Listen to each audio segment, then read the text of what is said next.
لشفاعة رسول الله صلى الله عليه وآله وسلم وعلى هذه النية وعلى كل نية صالحة ونخص بذكره إلى مصنف هذا الكتاب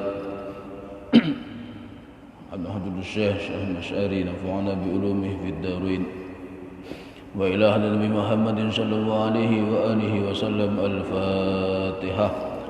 أعوذ بالله من الشيطان الرجيم. بسم الله الرحمن الرحيم. الحمد لله رب العالمين الرحمن الرحيم مالك يوم الدين إياك نعبد وإياك نستعين اهدنا الصراط المستقيم صراط الذين أنعمت عليهم غير المغضوب عليهم ولا الضالين آمين.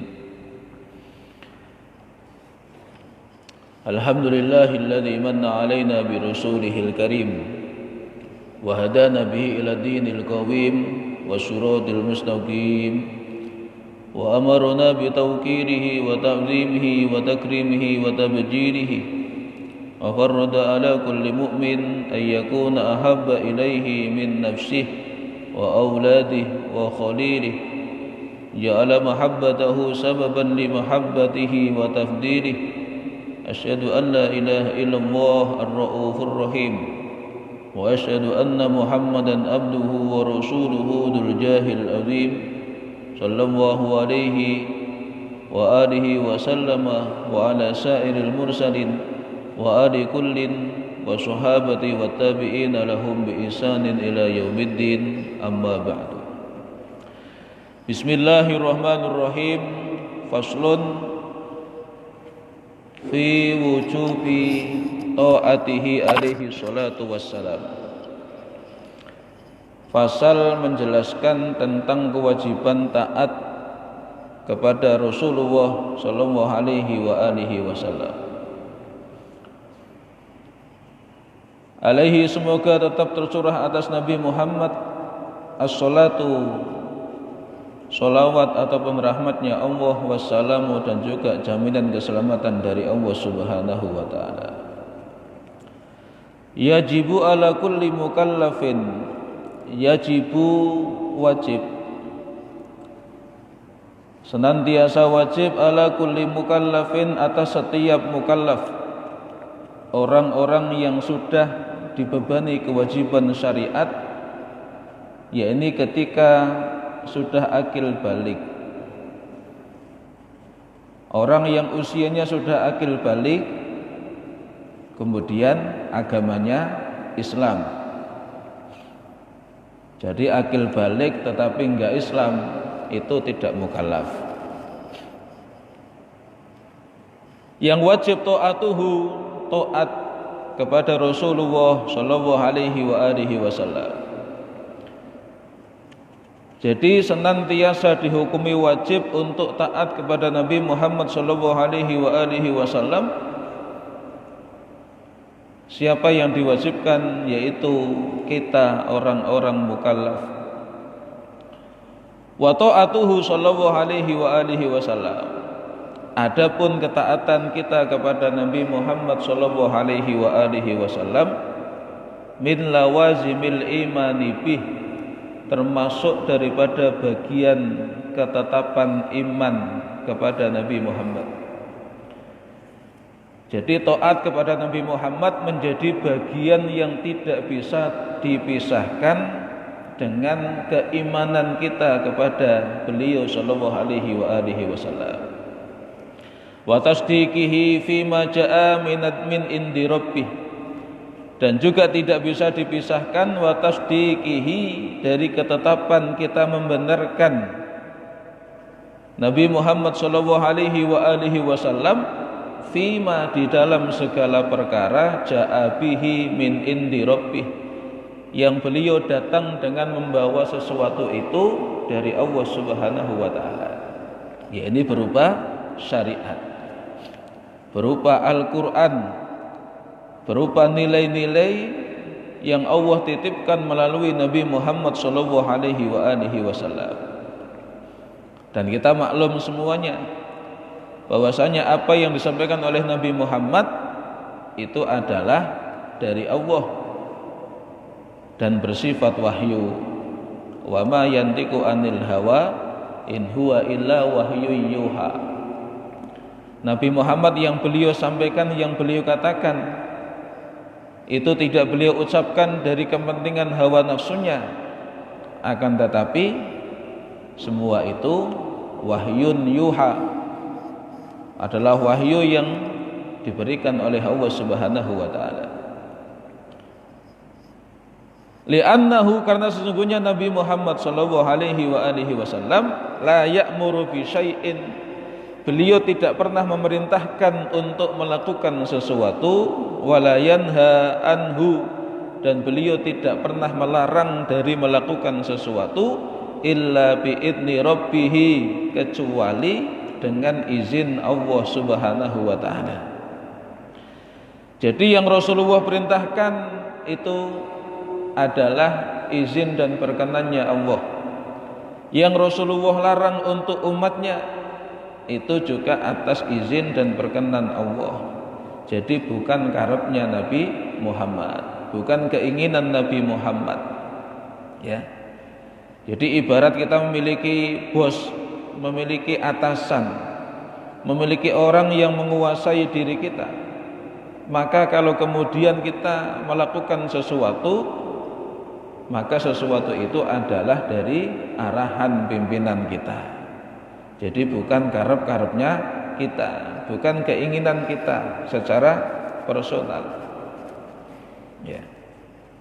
Sama halnya di dalam kondisi pandemi seperti saat ini, ya, ketika sholatnya di jarak-jarak, ini bukan karepnya pengurus masjid, bukan improvisasi pengurus masjid, tetapi karena memang kebijakan yang ditetapkan oleh pemerintah, ya, kemudian dimusyawarahkan dengan para ahli ulama, para ahli ilmu, para ulama tentang keabsahan sholat berjamaah dengan model berjarak, maka kemudian ini menjadi salah satu protokoler untuk mengantisipasi penyebaran COVID-19.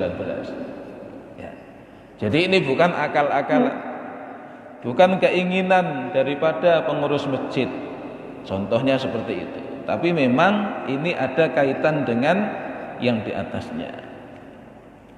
Lah bosnya Nabi Muhammad ini adalah Allah, langsung Allah Subhanahu wa taala.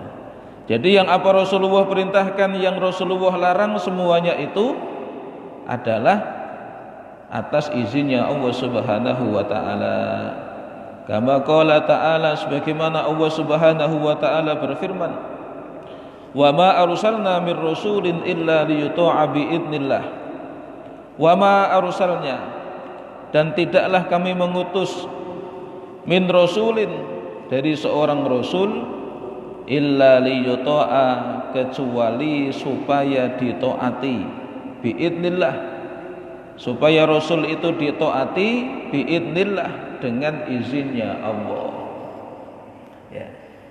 Jadi Allah tidak pernah mengutus seorang rasul pun kecuali punya tujuan utusan itu ditaati oleh umatnya sesuai dengan izinnya Allah. Nah, apa yang Allah izinkan? Yaitu perkara-perkara yang memang semuanya itu perintah sumbernya dari Allah, larangan sumbernya juga dari Allah. Pasti Allah izinkan. Wa makna ta'atihi sallallahu alaihi wa alihi wasallam.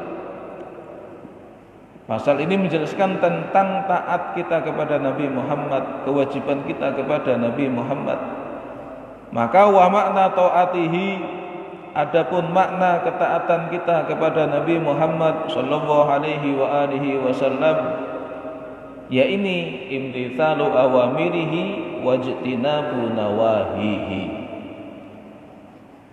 yaitu imtithalu awamirih, melaksanakan sekian banyak beberapa perintah-perintahnya Nabi Muhammad, wajtinabu nawahihi, dan juga menjauhi larangan-larangan Nabi Muhammad sallallahu alaihi wa alihi wasallam.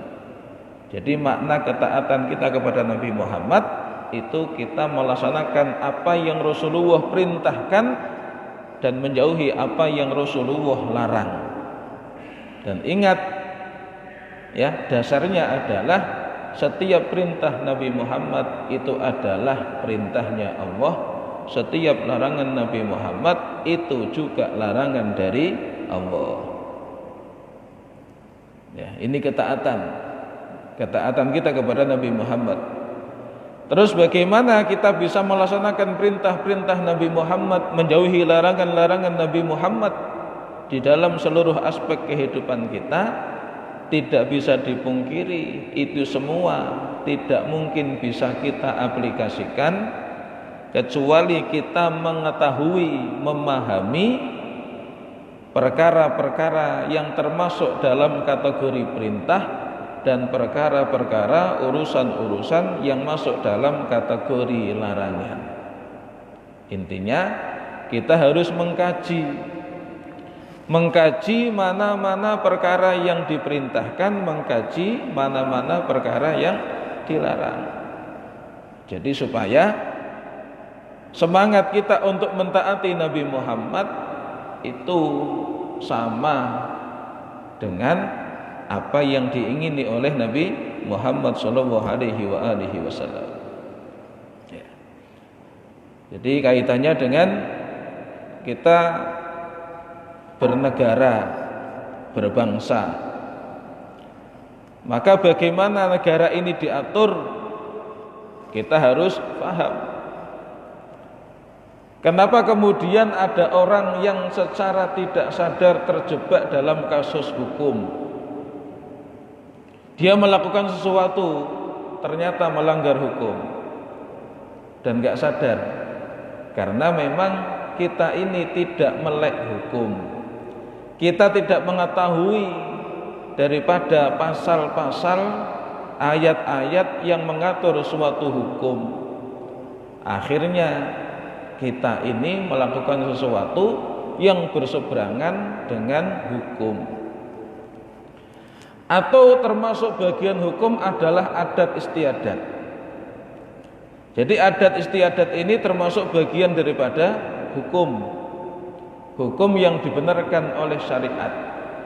Ya, ini adat istiadat yang tidak bertentangan dengan kepentingan syariat. Ya, adat istiadat yang tidak bertentangan dengan kepentingan syariat. Apa itu adat istiadat? Demokrasi ini bagian daripada adat yang boleh jadi di satu negara dengan negara yang lain. Ini model pemerintahannya, model kepemimpinannya itu berbeda-beda. Ya. Maka adat di lingkungan kita, di perumahan kita dengan perumahan tetangga kita, ini juga berbeda. Dan ini menjadi hukum.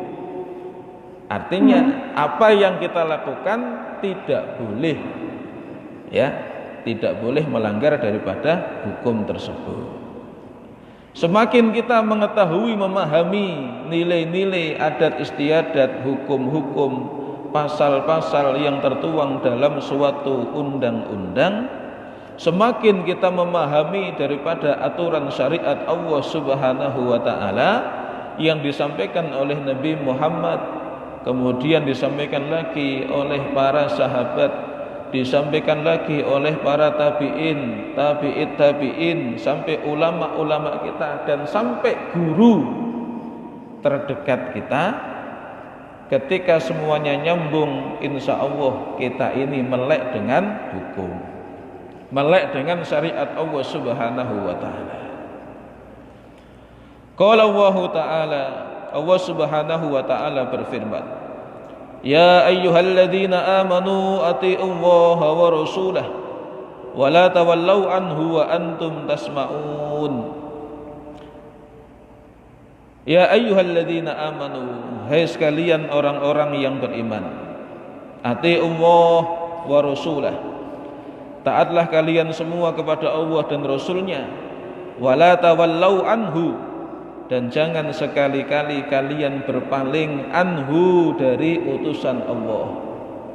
Wa antum tasma'un, sementara kalian itu termasuk wa antum ya, adapun kalian itu tasmauna adalah senantiasa mendengar apa yang disampaikan oleh Nabi Muhammad sallallahu alaihi wasallam.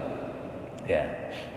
Jadi Allah menyeru kepada kita untuk taat kepada Allah dan Rasulnya, dan Allah juga wanti-wanti wala tawallau anhu, jangan sekali-kali kita semua berpaling dari Rasul utusan Allah Subhanahu wa taala. Jadi berpaling wa antum tasmaun, sementara kita mendengar, ya. Kita mendengar tetapi berpaling. Ya, kita mendengar tetapi berpaling.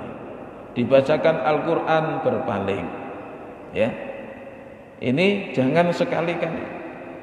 Karena kita enggak mungkin bisa mentaati Allah kecuali kita mendengarkan apa yang disampaikan oleh Nabi Muhammad. Tidak mungkin kita bisa taat kepada Nabi Muhammad kecuali kita mau mendengarkan apa yang akan disampaikan oleh Nabi Muhammad. Ya. Jadi orang yang taat itu orang yang kalau dibilangin mendengarkan, memperhatikan. Ya. Tapi kalau orang tidak taat dibilangin meskipun fisiknya di depan, di hadapan orang yang menyampaikan, tetapi mukanya berpaling, hatinya berpaling. Ya. Sama, mohon maaf. Kita punya anak, kita menasihati anak-anak kita. Loh, anak kita malah noleh kanan, noleh kiri, tidak memperhatikan. Ya, itu namanya bentuk daripada berpalingnya kita dari nasihat. Berpalingnya anak tersebut dari nasihat orang tua. Tapi kalau dia dipanggil orang tuanya, diberikan nasihat, dia mendengarkan dengan seksama, di dalam hati menerima, kemudian berjanji melaksanakan. Kalau nasihat itu berupa teguran, maka dia menyesal. Kalau nasihat itu berupa motivasi, semangat, maka dia semakin bertambah semangat. Karena dia memperhatikan nasihat yang disampaikan oleh orang tuanya. Sama halnya kita menerima daripada apa yang Rasulullah sampaikan. Jadi Allah Subhanahu wa taala wanti-wanti. Ya. Di dalam surat Al-Anfal ayat 20, wala tawallau anhu wa antum tasmaun. Jangan sekali-kali kita berpaling sementara kita ini mendengar. Ya. Kita ini mendengar. Maka kalau kita perhatikan di dalam pelaksanaan sholat Jumat, bagian daripada pelaksanaan sholat Jumat ini ada satu orang petugas yang ini disebut sebagai muraqi, disebut sebagai Bilal, disebut sebagai muadzin. Ya. Yang ini pelaksanaannya ini masing-masing masjid, masing-masing daerah berbeda. Kalau di masjid kita itu sebelum khatib naik mimbar ada orang yang berdiri itu menyampaikan hadis Nabi. Ma'asyiral muslimin wa zumratal mu'minin rahimakumullah. Ruwiya an Abi Hurairah radhiyallahu anhu annahu qala Rasulullah sallallahu alaihi wasallam idza qulta li sahibika yaumal jumu'ati ansit wal imamu yakhutubu faqad laghawt faman lagha fala jum'ata lah. Ya, kita di masjid kita seperti itu.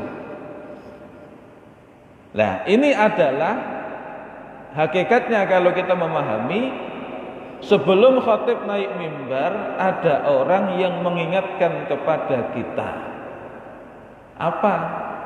Membacakan hadis Nabi dari Abi Hurairah bahwasannya idza qulta li sahibika, ketika engkau sedang berbicara dengan temanmu di dalam masjid itu, pada hari Jumat itu, ketika Jumatan itu, wal imamu yakhutubu, kemudian imam itu menyampaikan khutbahnya, angsit, maka diamlah. Angsit itu, insot itu diam, perhatikan. Ya. Kalau tidak, maka kita termasuk orang yang lalai. Faman lagha fala jum'atalah. Ketika orang itu hadir di di sidang Jum'ah tetapi tidak memperhatikan khutbah, termasuk orang yang lalai, maka orang yang lalai ketika khutbah disampaikan fala jum'atalah, tidak ada Jum'atan baginya. Artinya apa? Tidak mendapatkan pahala sholat Jum'ah. Ya, ini hadis Nabi sahih. Nah, ini tata cara yang dilakukan dan tiap masjid berbeda. Saya pernah Jumatan di Masjid Tanjung Pinang. Itu bacaan murakinya tidak seperti itu. Jadi sebelum khatib naik mimbar, ada orang berdiri pegang tongkat. Itu memberikan arahan. Yang pertama kepada jamaah untuk merapatkan shaf. Melihat depannya masih kosong, silahkan diisi. Sebentar lagi kita akan bersama-sama mendengarkan khutbah.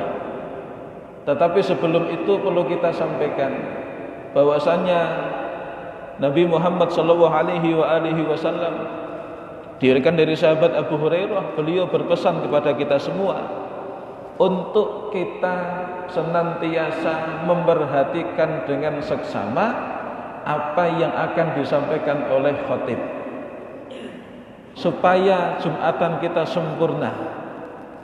Karena kalau kita tidak memperhatikan khutbah, apa yang disampaikan oleh khatib, kemudian kita sibuk dengan urusan kita, maka sholat Jumat kita tidak sempurna.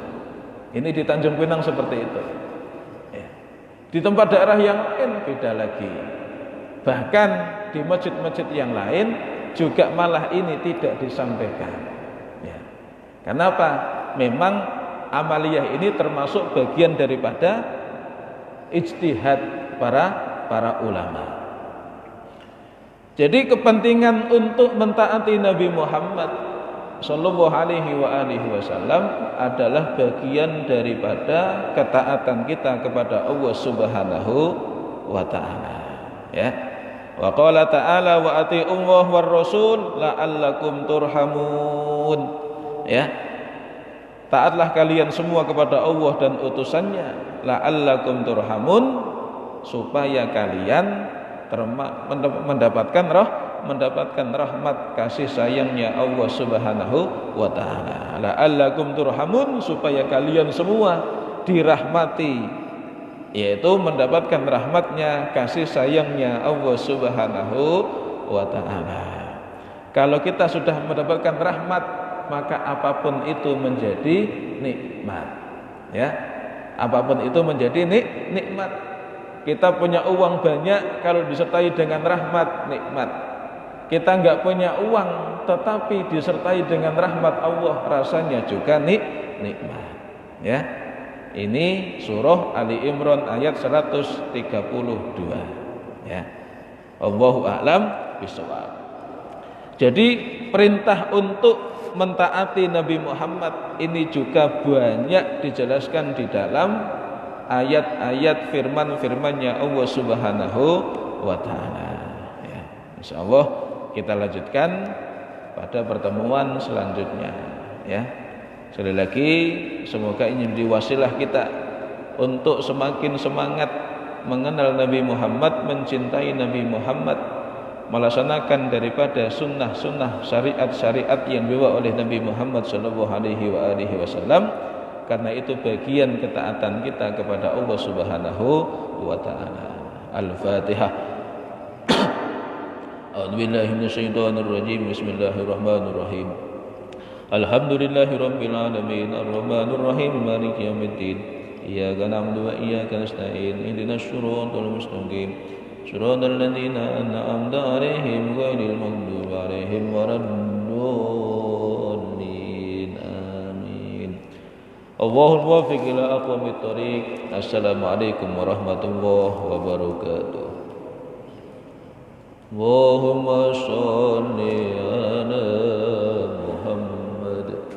Ya Rabbi sholli alaihi wa sallim. Wa diyallahu barakatuh ala Rasulullah.